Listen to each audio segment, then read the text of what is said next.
not just for me. All right, let's start. Okay. Let's go. Okay, folks, we're going to go ahead and get started. This is Terry Hope Romero. She is a co-author and best-selling book author of Vegan on a Con, Vegan Cupcakes Take Over the World, and Vegan Cookies Invade Your Cookie Jar. Her first solo cookbook, Viva Vegan, came out in spring of 2010.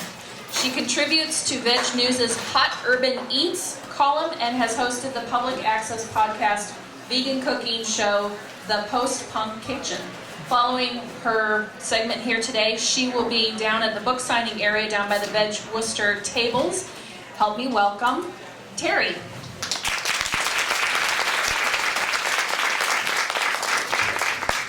Hi, everyone. So sometimes cooking in front of hundreds of people doesn't work out quite as you expected. So we're gonna play a lot of make pretend and a little bit of magic, but it's all gonna be worth it because we're gonna have some really yummy samples of real food when we're done. So thank you for the intro. And so do you guys like tacos? Yes. Yeah, heck yeah. So I don't talk like this the entire time. The recipe I'm going to be doing is from my latest cookbook, Viva Vegan, and it's a collection of Latin American vegan recipes. And that's my first solo book. And when people were asking me, so Terry, what are you working on right now? I was about a year ago. I was like, well, I'm working on a Latin American vegan cookbook, and everyone thought I was totally crazy. There's no way. Latin American food is all about meat with more meat and then like some cheese on it or something else. And I'm like, that's not true. we can make it different. Because one of the things I like to talk about is that with Latin American cooking, the things you really think about in Latin American cooking is like the things that give it the character and the flavor and like the personality of Latin American cooking are things like limes and chili peppers and corn and black beans and cumin and avocados, and yay, all those are already vegan. We don't have to do anything with them. And when you start talking about meat, it's just meat. It doesn't, convey anything in particular about like a particular culture. So my food, my Latin American vegan food, is all about taking the elements like the cumin and the chilies and the corn and the papaya and all those kind of things and plantains, and reworking them and keeping the spirit and the personality of your favorite kind of foods and making hearty vegan food. And one thing I was talking about yesterday to some friends is that like this is my confession, I don't love salad. I think that anyone that's been like vegan or vegetarian for a long time, you're probably really sick of like, here you go, here's your iceberg lettuce, with like a tomato on it, yum, and everyone's eating like a full meal. And I guess maybe growing up, like, I grew up in Connecticut in the 80s, like, and that's actually, I was a 16-year-old vegetarian at the time, and that was kind of the only thing to eat, was salad. And if you drove 45 minutes, you can find a tofu pup someplace. But nowadays, it's kind of amazing. Like, I've been up in like the Western Mass area for like about a day and a half, and like, it seems like every other place has a vegan cupcake, and or has like some kind of amazing vegan brunch, or has something to offer, and it's so incredible, like how exciting it is now to be vegan at this point in time. Like how many options we have, and how many great foods that we can prepare for people and bring people who might be wondering about our dietary choices. Like, will you waste away into nothing? Are you gonna get enough protein? You can't possibly be eating anything with flavor. I mean, and all those things are ridiculous. I think we all know that by now, or we're learning that like, wow, we can enjoy our food and have a really good time and share it with other people. And the thing I'm going to make today, which are Seitan potato tacos, are one of the things that I would make for someone who is very curious and wondering, there's no way I can eat vegan and leave the table satisfied and feel like I really had something meaty. So, do you guys know what Seitan is? Yeah, everyone's like a total Seitan expert. But this is like, if you're just kind of wondering or just getting into it, it's not Seitan, but it's Seitan. It's a wonderful food. It's a kind of a chewy, protein-loaded, meaty kind of food that's made from wheat gluten. And one of the great things about Seitan is you can make it at home too. you can buy it. And the stuff that we're using today was actually purchased, and I don't think I have the box with me anymore, but it's something you can get at any natural food store now. You can get it ground, you can get it like in strips, you can get it in all different kinds of forms for your favorite meals. So, so yeah, these are going to be potato seitan tacos. So let me try to fit this in here. And if you have any questions, please yell them at me during my demo, because I'll just keep talking and talking until you ask me something. So, this is one of the exciting parts of cooking demo, when I try to figure out how to use a pan and a heater. This one's really nice, by the way. Good job, guys. Okay, so I'm already realizing I forgot some ingredients. So, we're just going to pretend with a lot of the stuff that's going on here. So what I have with me is, I have a homemade seitan. Now, I know this isn't going to be the most handsome seitan I'm going to show you, but this is a piece of steamed seitan that I made at home. And there's all kinds of ways to make seitan. I'm sure if you have one or two vegan cookbooks, they probably include a recipe or two, and sometimes it's something you have to boil for a long time. The kind of seitan I like to make at home, can you guys hear me? If I just do this, so I'm not like, the whole time. Okay, I'm just going to talk like this. So, the kind of seitan I make at home is just steamed. I knead up like a dough, and I wrap it up in foil, and I steam it for half an hour while I'm doing other things. So it's always great to make food that you can, will take care of itself while you're doing other important things. Like, I don't know, maybe you're on Facebook. I don't know, whatever you're doing. That's more important than like watching over seitan. So this is seitan that I have marinated already, or rather steamed. So I have a marinade that I'm going to make for this seitan. So one thing I've done already is I keep doing this, sorry. This microphone is totally distracting. I've roasted some potatoes. So you can use any kind of potatoes. I like potatoes with the skins on. I think they have a lot of flavor and a lot of texture to give you a little bit of extra fiber. So I have some roasted potatoes in here. And my marinade starts with beer. And if you're not into beer, if you don't drink beer, you can use a good vegetable broth and use a nice, really flavorful one. But I think if you do like beer, I highly encourage you using it in vegan cooking. It adds a lot of flavor. It works so good with seitan especially, because it really adds a lot of kind of like deep, hearty flavor. And pretending I'm using a Mexican beer today, because this is a taco. So, with my beer, I am going to add, we're going to pretend I have a cutting board. This is my cutting board. We're going to pretend I have a cutting board. And I'm going to add 2 tablespoons of lime juice. This is how you do it. Eyeball it. I'm a professional. You know what's going on. Or you can just do this anyway. I mean, when you guys cook at home, do you like always follow the recipe, or do you kind of like, never follow the recipe? Except yours. Oh, yeah. But you only have to follow the first time. After that, you can do whatever you want. You have my permission, my blessing. So I'm adding some lime juice to that. I'm going to add some salt. So you guys been eating all day? Feeling good? Getting the vegan soft serve out in front? Exciting, right? I was eating it like first thing in the morning here. It was crazy cold, but I didn't care. I'm like, I'm eating vegan soft serve. I don't care if it didn't rain on. But now it's beautiful outside. I'm going to add some oregano, dried oregano. It's about maybe a teaspoon of dried oregano here. I've got 3/4 cup of beer, and maybe like half a teaspoon of salt. Rub the oregano. You always get the yummy oils smell, the oregano smell. Ground cumin, you gotta have it with Latin American food, right? All right, so this.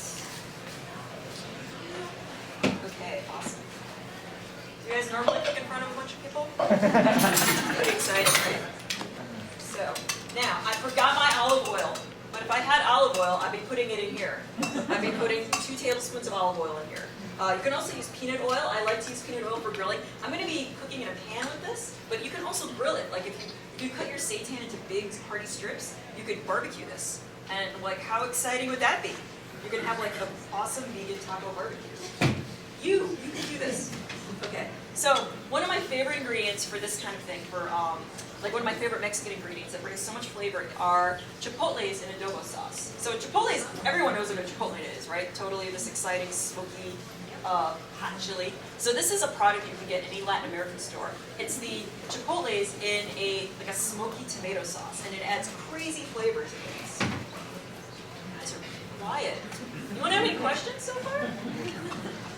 This is the exciting part. You're watching me open a can. Awesome. All right. I know. Can of worms. Can of whoop-ass. So this is what I know, they're a little scary when you take them out. And they're really spicy. So use at will. Do you guys like spicy food? Yeah. Yeah? Okay. So I'm just going to tear into this guy. Here we go. There we go. Strip it up. I would actually chop it, in theory. Fine. But again, cutting board, optional when you do your demo. And I'm going to add a couple teaspoons of the sauce in here, which is this great sauce. There we go. Cool.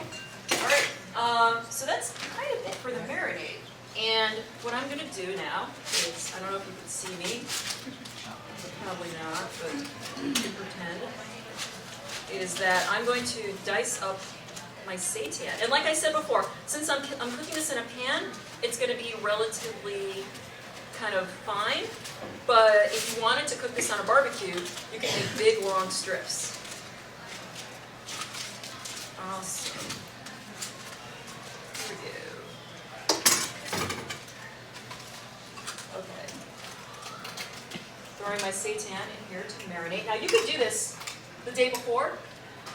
Oh, there's a price tag in here. Never. I know, right? I know. The horrifying truth behind cooking. News at 11. So I'm putting in my roasted potatoes too. So this is this crazy yumminess that you're going to be roasting up. Awesome. So since it's a little crazy right now, I'm just going to talk about one thing you're going to get on your tacos is for sort of a creaminess that is a really kind of nice thing to eat on top of tacos. I like to puree cashews. And I guess this is like raw food. I guess this is kind of almost a raw food thing. But what I've done is I didn't do it, my wonderful helpers did.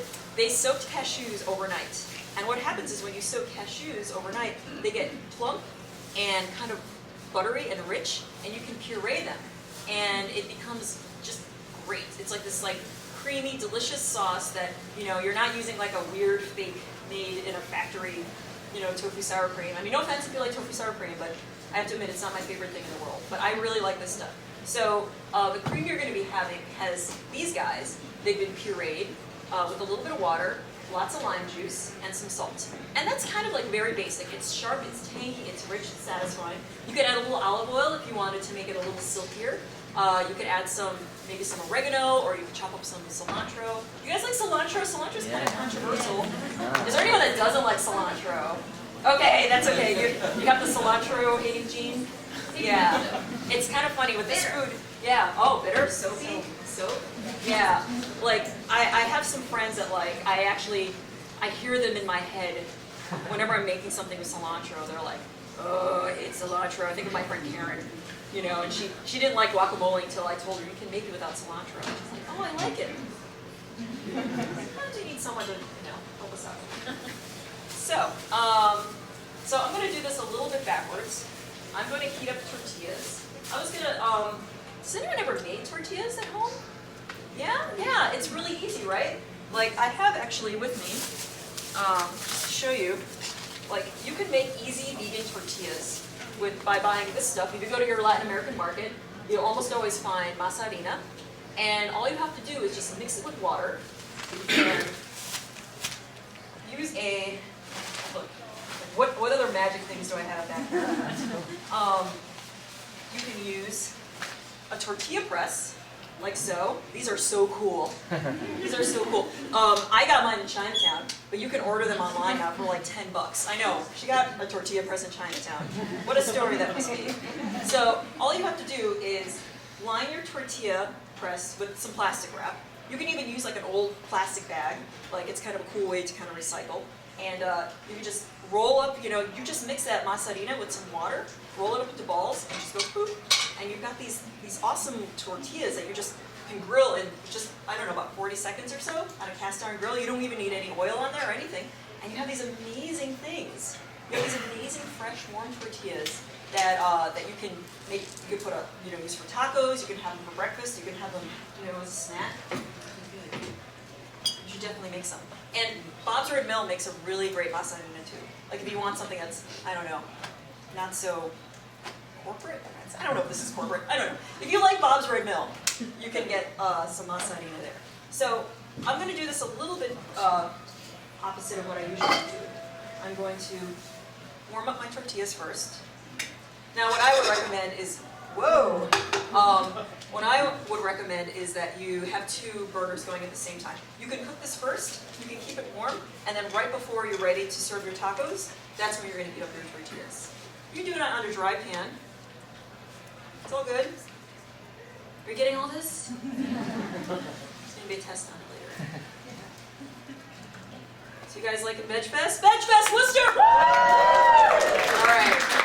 You're getting a little sleepy. Is that an afternoon food coma?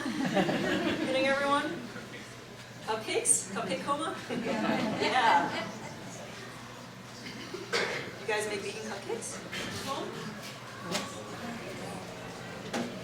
So what's going on? Any questions? As we do the very serious warmer. Yes? Could you substitute parsley instead of cilantro? You can do it. You can do it. I won't tell. It looks nice. I like it tastes cilantro. good. I love it too. But yeah, for your cilantro-hating friend, you can definitely put parsley in there. Let's look at this. So, what's the difference between that kind of massarina and the other kind that is harder to find that you call for in Viva Vegan? oh, I do. Oh, this is good. She's calling me on my stuff. So the difference is this is Mexican, and it's made with lime water. And okay, here's the $10 question. I'm not actually going to give you $10, but if you know this, you give yourself $10. So there's a process where it's treated with lime water. Does anyone know the cool word for when they treat corn with lime water to make massarina? Okay, I'm going to tell you this, so the next time you're on Jeopardy, you're going to get this. It's called nixtamization. And it's a process where the lime water actually kind of breaks down what's going on inside the corn. It makes the B vitamins more accessible. It's an ancient thing people have been doing in like that region for thousands of years. And what happens is when you add water to corn that's been treated and ground into flour, it makes a dough.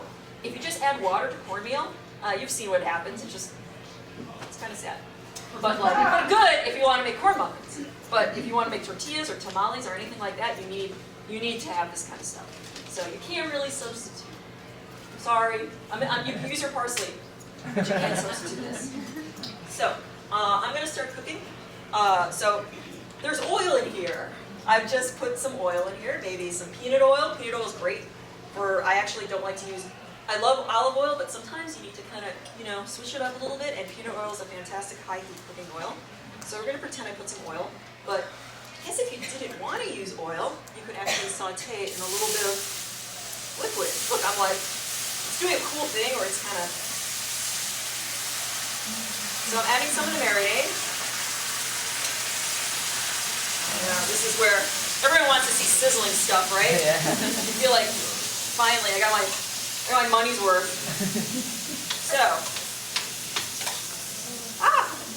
So I'm just going to keep cooking this.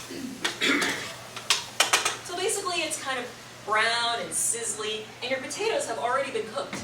So, you should cook them till they're soft and a little bit roasted. So you don't have to worry about, oh, are my potatoes going to cook? So you can smell the beer. Smell. How are we doing time-wise? Time, Brent. Oh, I'm going so fast. Slow down. Slow cooking. So, I have a question. yes, please. After they're made, if you made too many, how many days or hours can you store them in the fridge? Well, I wouldn't assemble them. Like if you cooked all this stuff, Just kind of, like let it cool off a little bit. Always cool your food off before, putting it in the fridge because it just makes it actually last longer. You could probably cook the filling and have it in your fridge for maybe like 2 days, 3 days. But you could actually just have this marinating in your refrigerator, and you can come home on a weeknight and you could just put this all together in 20 minutes or so. So, and depending on how serious you want to get, you could have a party. We could just have a party anyway, but if you want to have a taco party, you could cook this up and you can have different toppings. Like we're going to go pretty simple for toppings today. I'm a big fan of cabbage on tacos. I think it's so much better than lettuce, right? Like, it's crunchy, it's sweet, it's yummy. And I'm going to put some of that, I'm going to put some cilantro and just our cashew cream. But you could go crazy, but you could have all kinds of guac, you can have, you could have tomatoes, you can have, some kind of other avocado thing. I mean, this is just really fun, hearty food. And hearty's the word, right? No salad. No, I like salad. Just kidding. Not. So, yeah. What other exciting things could I tell you about tacos? What do you use to make the cashew cream? Do you use like a blender or? Yes, you will definitely need a blender for this one. What I use, and I brought it along. I brought all my kitchen, my whole kitchen from New York City for you guys just to look at. It's a good thing I have everything here. So I use an immersion blender. I love immersion blenders. You should get them if you like to puree soups. Just run out right now and get yourself an immersion blender. But we used a Vitamixer to make the stuff you guys are going to try today. And just puree till creamy. Whenever you make a sauce, definitely taste it. Somewhere toward the end, see if it's a little more lime, a little more salt. I like it limey and salty because it's sort of like the sort of cheesiness that we kind of miss sometimes on top of tacos. I guess I'll ask the controversial cheese question. Do you guys like Daya? Yes. Anyone not like Daya? Yeah, I actually, I don't know. I don't love it, but whatever it takes, right? We move towards vegan cheese technology, getting that perfect vegan cheese. Because so many people have told me that's the thing that when they think about being a vegetarian or something, I think most people are like, yeah, whatever, with meat. But I think the dairy is the thing that we really need to invest more technology into getting the perfect vegan dairy. So I am going to load up my tacos. Here we go. You guys gonna make tacos, you think so? Yes. Anyone never made a hearty, vegan taco, a Seitan or meaty one? You guys are I do this all the time. I just came to watch how you do it, Terry. So, I'm loading this up. I noticed you didn't have any garlic, and a lot of taco seasonings have powdered garlic and powdered onion and things like this, so I was wondering. There is garlic in here. Oh, there is garlic. There is garlic. See, again, another amazing thing that I forgot to bring is that we have garlic in this as well. I like a lot of garlic in my food. I'm a big fan. I don't do powdered garlic too much. I like to do the real thing. It's so funny, my parents only like that chopped garlic and oil. I grew up with that, and I think ever since I escaped, I like to really just use real fresh garlic all the time. So, can I have a little cashew cream, helpers? A little bit? I thought you had cashew. Uh-oh.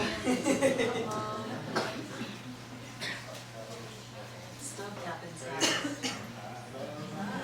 Okay. Woo! We did, that was part of the drama and excitement that we planned for you. I'm just going to take a little bit. You guys can have the rest. So, here, I don't know, I'll show you. Here we have cashew cream.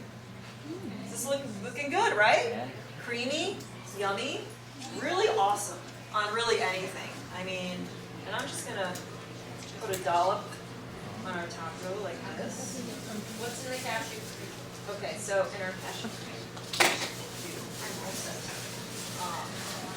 we have, I soaked that's massive amount, but like just for like your own cashew cream pleasure, you can soak a cup of whole cashews overnight in about maybe a cup and a half of water.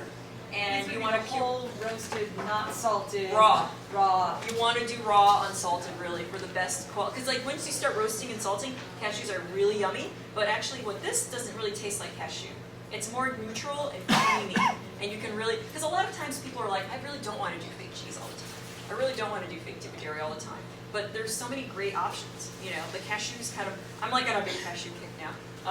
I've been working on other like cheesecakes and other like creamy things, and that use that.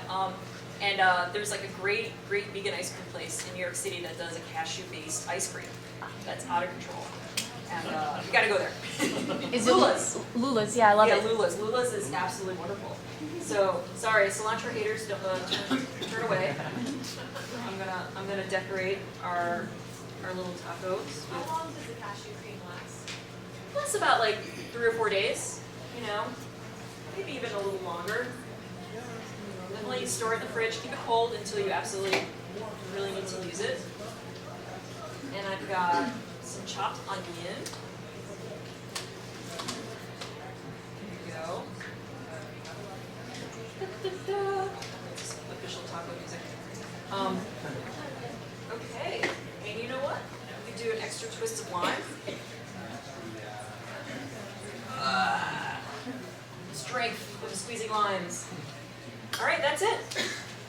These are Seitan tacos, guys. Does that seem doable? Can you handle this? Are you guys gonna make Seitan tacos this week?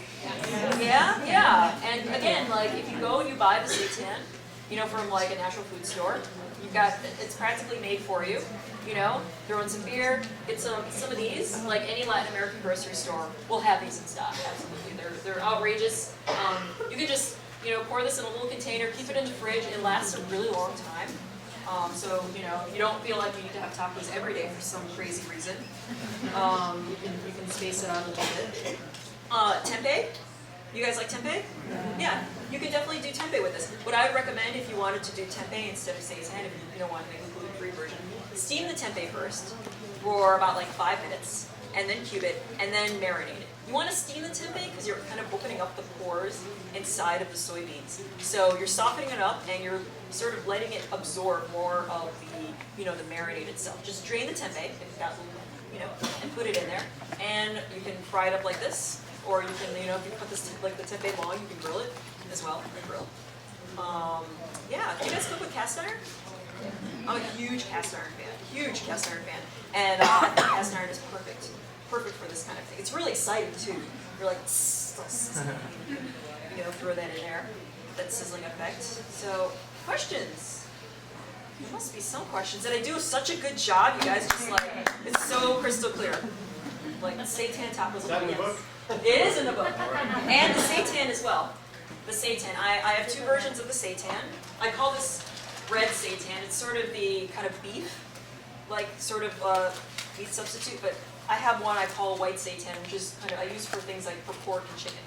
And that's, again, they're both super easy. Because one of the things I think, like sometimes like, some of the Latin American recipes are like, oh, I'm gonna make tamales, I'm gonna make empanadas, I'm gonna do this and that. And it's like, it can be a lot of work. You know, like I don't want to discourage you. Like it can be like maybe an hour or 2 of work, and I want people to be able to make seitan fast, at home, quickly, cheaply. One thing I highly recommend if you really get into seitan baking, buying Vital Wheat gluten flour online.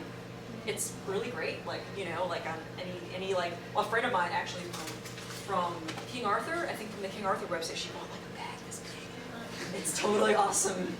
You go over her house and she has like this, you know, small child's worth of vital to keep her making seitan for like ever. So yeah, make seitan, absolutely. You know, it's yummy, it's easy, it's good for you. Which book is it in? Oh, This taco recipe is in Viva Vegan. But Veganomicon has some seitan recipes too. More of the kind you, anyone with the boil one, where like you make it and you boil it and you do all that. Like that's sort of the sort of that style is in Veganomicon. But mine is like the lazy seitan. The lazy person seitan. There's nothing wrong with it. You can make good food and be lazy. Sometimes. Well, no, you always make good food, just be lazy sometimes. Oh, whatever. So yeah, I mean, I think we're gonna have tacos in a little bit. I'll make you sit here and wait for vegan tacos. So, what have been some of the fun things? Oh, yes. One other question. I don't have your cookbook, sorry. Yes. What do you like to use for an egg substitute when you make your cakes and cupcakes and things like that? Good Do you have question. a preference? It's funny. It all depends on what you're baking. One of the cool things about vegan baking is it's such a fun science experiment, and there's eggs are just eggs, right? People just will use eggs for everything. But in vegan baking, you can substitute different things for different effects or flavors you want. Like if you're making a banana bread, bananas are going to do the work for you. They're going to add the moisture and the body and everything. Applesauce is an old standby, for like a spice kind of thing. Sometimes I just use more sugar or more sweetener and maybe a starch. Maybe I throw in a little bit of tapioca starch, or maybe I throw in a little bit of cornstarch. Some things, some really rich things have so much sugar and fat that it sort of holds together on its own without really needing to add anything. I don't buy egg replacer. I haven't bought like egg replacer. I know like someone's like, I love egg replacer, but I haven't bought it in years. Like you can really kind of get by, you can make your own, get by with just using any of these different kinds of, ingredients in there. So I hope that helps. Yeah, tofu sometimes. Once in a while I will blend up a little tofu, like it's good in brownies, I know, you don't want to say, hey guys, tofu brownies, depending on who you're serving them to. But, or maybe you do want to say tofu brownies. So yeah, like that's one of the cool things. You have options, lots of options. More questions? Come on, I'm ready. Bring it. No? Have you ever tried making a vegan angel food cake? No, I kind of. There are people that are determined to do so, but it's so like meringue. I have a friend who has like a really good meringue recipe, but like the actual angel food cake, no. I think it would be too weird to try to throw things in there and try to get that fluffy effect. So sorry, the angel vegan food cake isn't happening. This young lady than you. Tortillas. I don't have a tortilla press, and I was rolling them and ran out of steam. And do you keep the dough, or do you have to roll them all in? You could wrap up the dough really tight, Yeah. if you wanted to, and then chill it, and then maybe let it warm up before you use it. But in general, it probably is might be a little dried out and be a little hard to work with. You can have more water then, if you want to see. But yeah, maybe make a smaller amount. No, that's not yet. Or make someone else help you. Yes. Help me. Yes, miss. What do you use for, do you have a flan recipe? I do. Is it in the new book? Yes, there are two of them actually, yeah. Oh, okay. Yeah. So what's the base of that? It's not a tofu flan, I'm happy to say. I use agar powder. Does anyone use agar powder? Okay, so let's talk about agar powder. So agar powder it's a sort of vegan gelatin substitute. It's made from seaweed, and it's kind of great for any gelled dessert. And that's the thing that I use to keep the shape to the flan. And a lot of times you can buy agar flakes. That's like the most common thing. Those are lousy.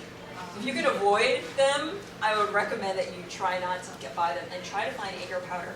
Now I get my agar powder from a Thai store, from a store that sells a lot of Thai ingredients, and they come in these little packages for 99 cents. It's cheap and it works great. So you can buy it online though. Definitely look for agar powder online, and that makes it gel. And for the creaminess, I use coconut milk. I cook it with a little bit of starch, like a cornstarch or an arrowroot powder, to give it sort of the creaminess. And it's good. I made it for my dad, who makes fun of like all my vegan Latin food. And he admits, yes, I liked it. I made it with almond milk, coconut milk. I have one that has a little bit of espresso in it, so it's got like an espresso coffee flavor to it. And it has a caramel too. It feels like you're making a real flan, to get that, so you're not missing out on the vegan flan experience. But yeah, so agar powder is your friend. Definitely, if you want to get into crazy vegan desserts, get agar powder. Yes, you. There's a place in Toronto that I got to go for my birthday last year that has vegan deep fried ice cream. Ooh. You tried that and how to do that. I've eaten in Toronto, like a lot of vegan places, but I didn't get that. But I actually had it. There's a vegan sushi place in New York City that does beautiful vegan sushi. You're not just eating like the avocado cucumber roll. Like you're eating like crazy things with mango and like soy eel and all this stuff. And they do a vegan ice cream, a fried ice cream like in tempura. I have not made it myself, but if I were to make a fried ice cream, one of the things is you really got to freeze your ice cream so it's rock solid and work really fast. You know, yeah, no, like, oh, I'm gonna go and take a nap. Like, you want to definitely work quickly, you know. That's a good one. Now I have to think about it. I've never, you're like, I need vegan fried ice cream? That's a good, yeah, you gotta like prove it. Be like, look guys, this happened. I had a deep fried avocado in Toronto that was really yummy. Yeah. I'm kind of the freak that doesn't really care about sweets very much, but the one thing that I kind of miss is this cake that my mom used to make. And it was like a pound cake, but it was a rum cake. And it was essentially it was basically butter and eggs with enough flour to call it a cake. Okay. And then soaked in rum. Yeah, yeah. And then left for a long time. So it was Yeah. very sliceable. I would love to be able to recreate this cake, but I'm not a very competent baker, and I'm afraid of going in the kitchen to make the next blazing kind of Okay. Well, I think it's okay to feel like let yourself get waste a little bit if you're figuring out. It's for a good cause, you know. And for what you're. I know, right? I know. You're like flour or whatever. Let's get this straight, Terry. Yeah. Yeah. No, I hear you. I think really, I think you could probably make a very basic vanilla cake. You know, I don't think you have to get too crazy. It was kind of like a pound cake. Right. It had a really dense rum. I did do a pound cake in Vietnam. I mean, you could possibly, that has a little bit of soy yogurt in it and tofu to give it the moistness and denseness. And then you can make your rum syrup, like you always did. You know. I made a great pound cake using a cashew-based soy cream. Oh. Sour cream. I made a soy sour cream using cashews as my base. Yum. And I made a really nice pound cake with that. So if you want to avoid the soy base. Yeah, there we go. Options. Again, vegan food. We have so many options, right? I was hoping you could, speaking of wasting a little bit of food here and there in your experiments, I want to say thank you first off. Veganomicon, Cupcakes Take Over the World, Cookies and Bake in the Cookie Jar. So inspiring to me. My big thing is I don't like the idea of vegan food versus normal food. Sure. Because absolutely. vegan food is normal food. It is, yeah. And so I bake vegan baked goods every week to bring to the Buddhist center I go to. Nice. And just this morning I had a little bit of a snafu.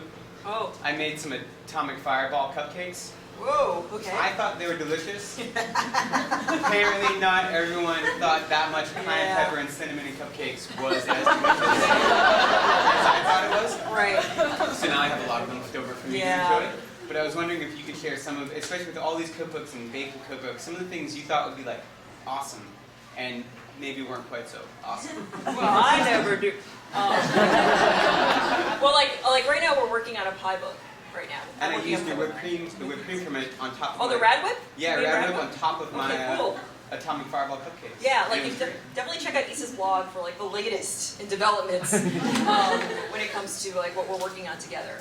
But we've got some flavor combinations. Like, I mean, I think maybe we're a little jaded, but we really like the idea of making crazy things. And like, I know right now we're working on there's a peach pie with basil in it. I don't know if that's, some people were like, I don't know. I don't like to do the same thing twice, so I've gone, now I'm doing chocolate and basil and chocolate and how many spices I can bring in. So I'm left with messes in my kitchen that no one will eat but me. Aww, look at this poor guy.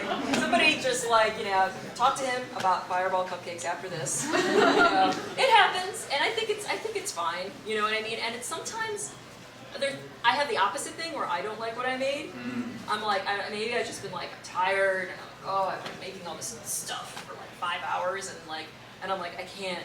And everyone like, I have people come over all the time to help me eat this stuff, and they're like, I love it, and I'm like, I don't love it. I don't know, but and at some point I try to make it again when I'm not cranky and I'm not like tired or whatever. So hey, you're. Go along. I think you're on your way. You're on your way to the perfect fireball cupcake. Another cupcake-related question. We don't really have an all-vegan bakery in Boston. Okay. There's a couple that have like 1 day a week for one vegan cupcake. Yeah. But I've been going to some of the other bakeries and trying to convince them that they should have vegan cupcakes. Oh. And they seem to have a fear of frosting. So what advice do you have that I can give them about basic, simple ingredients they should have that they can come up with a quick, easy, good frosting? I don't. The frosting is the least of my Yeah, problems. like Yeah. they don't know how to That's- find tofu sour cream or something. No, they don't need to do that. I Okay. mean, if you're talking about just plain old fluffy frosting, you can make a great frosting with like just like a combination of like vegan margarine, like there's great vegan margarines now, and a little bit of shortening to keep it a little, you know, together, and powdered sugar. You know, and then there's like some other things, like a little bit of almond milk or something to loosen it up, but that's it. Okay. You know, there's no vegan frosting doesn't have to be brain surgery. You know. What's your favorite, like, really quick 10-minute meal Oh, to make? that's a tough one. It's so funny. My 10 minutes are more like half an hour. You know, when you cook a lot, like I think roasting broccoli is one of my favorite like foods. I don't know why. I'm like on a huge roasted broccoli kick, where like I'll just roast it and I'll put some lime juice on it and like a little bit of hot pepper and salt, and that's like hearty. It's like I'm eating like it's the most stereotypical vegan meal, broccoli. But I mean, it's really great. This is actually one of the things I do make a lot, like seitan. Like I saute seitan up with like some kind of like something like a hearty sauce. I actually, if I have a little quinoa. Hello. I do a lot of quinoa stir fries just to like feed myself. You know, this is the unglamorous world of a cookbook author in this. When you just are hungry, I'll like just saute quinoa with like some vegetables. I usually some roasted peanuts or something. I throw that in there as well. And it's like it's kind of awesome. You know, you get your greens. I throw in maybe some like kale or you know maybe some chard and you know maybe a bean or two or maybe some. I buy a lot of smoked tofu. Really good, right? It's like it's firm, it's not watery or runny. You can just like dice it up and throw it in your stir fry. And it's like this great meal of like quinoa and like a little bit of roasted tofu and a little bit of like some vegetables. You know, that's a great one. Make that. What do you roast it in? Like what kind of oil and what do you put for topping? Oh, for the tofu? I mean, I either No, buy for the smoked tofu. for the veggies. For the veggies, I just roast it in olive oil and salt, and then after when it's done, I put a little bit of lime juice on it and maybe like some like red pepper flakes, and it's really good. Like, yeah, I think yes. 5 minutes. 5 minutes for you guys. Hopefully we'll get some samples soon. I can take a couple more questions. Yeah. Okay. You and then you.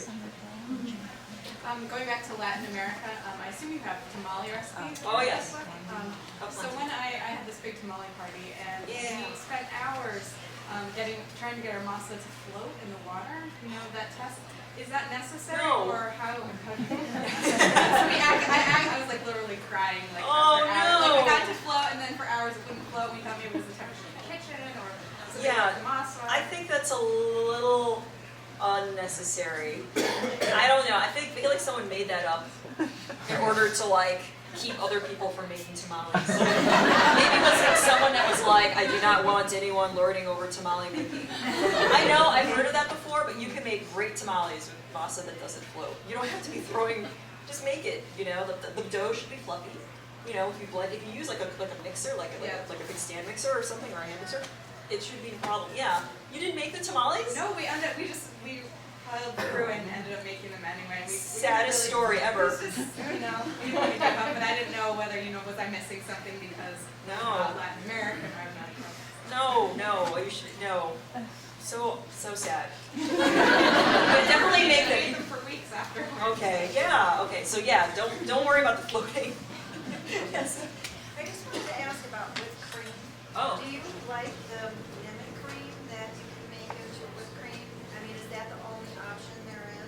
It's the only option in the world. No. It's and there's actually a lot of like vegan whipped creams that are coming out right now. Like there is a lemon cream. You can take coconut. Like if you take buy a can of coconut milk, like the good stuff, you know, like maybe like the Thai kitchen, put it in the fridge. You can scoop off the cream, and you can actually whip that. Keep it very cold. Add a little bit of powdered sugar. And we actually we were talking about on Isa's blog, we have a recipe for like crazy, like a vegan Cool Whip almost. That's like made with cashews and coconut milk and, you know, and soy free. You're not down with the soy. What's the blog? The ppk.com. And if you go there onto the blog page, I think the rad whip is probably one of the most recent recipes up there. So yeah, it has agar in it. A little bit of agar, so it can be you're like, no way. No, really, use the agar. Like, it could be like your foray into using agar powder. Yeah, it's exciting stuff. I think we can do one more, huh? Okay? You? I'm relatively new to all this here. I grew up on the basic American diet, spaghetti and meatballs, Sure. and, you know, this, that, and the other thing. But, and I'm broadening my horizons. All right, now I have your book, the one that you did, Dual, and I'm going through the recipes saying, what is cilantro? What is, Okay. you know, all these tofu? Yeah. What's that? Yeah, That yeah. type of thing. What was in the can that you were using? I know. All of a sudden, I threw you for a loop. You're doing so good. What'd she say? I never even heard of it before. Right. These are chipotle peppers in adobo sauce. So they're just smoked jalapenos that have been canned in a tomato sauce, and they're very smoky and yummy. Like, want to come by later? Check it out. They're spicy and hot. You don't need it if you're like, I don't want to use that. Oh, You no. could totally make The this. more flavor, the better. Oh, this has flavor. Yes, my I family's love wondering these where I things. came from. Okay. Yeah. From planet vegan. But yeah, yeah. So so I guess that's. I just want to say one more thing. Is like, I know a lot of people like who are, you know, want to be vegan or vegetarian. A lot of times, I know that you guys go into it and you haven't really. You learn suddenly. I have to learn how to cook. Because I think a lot of people have never cooked before. So sometimes it's like two mountains you got to climb at the same time, right? Like learning about how to be vegan and learning how to cook. And I want to say that, like, I got your back. I want you to not to feel too discouraged that your masa's not floating. You're doing everything right, you know, and just keep cooking, because the more you do it, the better you get, you know. And vegan cooking is kind of, you know, kind of new in its own way. So, you know, everything you're doing, you know, at home and trying it out is going to make you a better vegan chef. So, yeah, that's it. Thanks, guys.